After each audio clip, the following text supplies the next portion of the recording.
Good afternoon. Today I'd like to provide an update on the crisis involving Russia and Ukraine. From the beginning of this crisis, I have been absolutely clear and consistent. The United States is prepared no matter what happens. We are ready with diplomacy, to be engaged in diplomacy with Russia and our allies and partners to improve stability and security in Europe as a whole.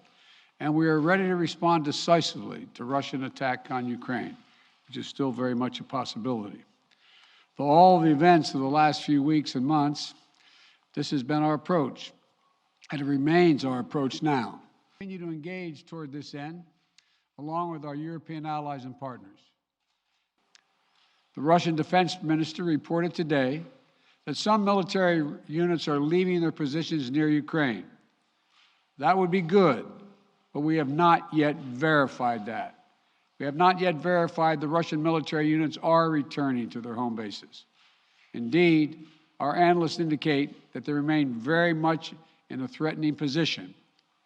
And the fact remains, right now, Russia has more than 150,000 troops encircling Ukraine and Belarus and along Ukraine's border. An invasion remains distinctly possible.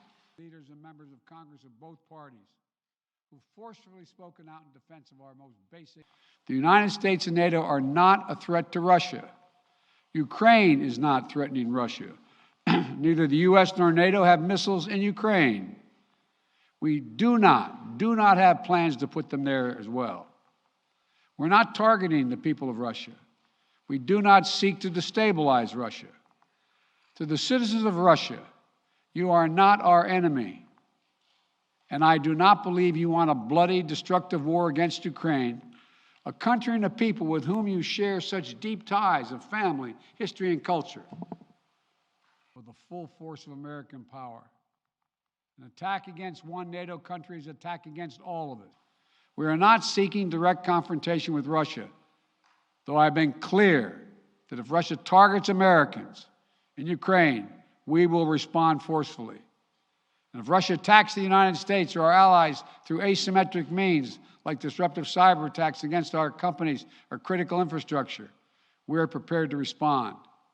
With equipment to help them defend themselves.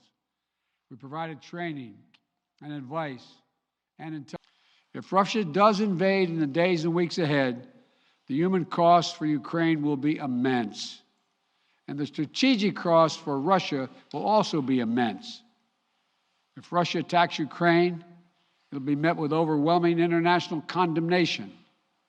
The world will not forget that Russia chose needless death and destruction. Invading Ukraine will prove to be a self-inflicted wound. The United States and our allies and partners will respond decisively.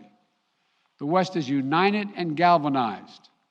Today, our NATO allies and the alliance is as unified and determined as it has ever been. And the source of our unbreakable strength continues to be the power, resilience, and universal appeal of our shared democratic values.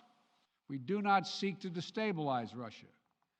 To the citizens of Russia, to be clear, if Russia decides to invade, that would also have consequences here at home. But the American people understand that defending democracy and liberty is never without cost. This is a cause that unites Republicans and Democrats. And I want to thank the leaders and members of Congress of both parties who forcefully spoken out in defense of our most basic, most bipartisan, most American principles. I will not pretend this will be painless. There could be impact on our energy prices. So we are taking active steps to alleviate the pressure on our own energy markets and offset raising prices. We're coordinating with major energy consumers and producers. We're prepared to deploy all the tools and authority at our disposal to provide relief at the gas pump.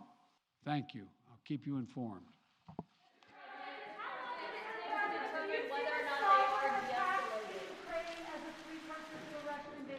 Are they behind the cyber attacks, Mr. President?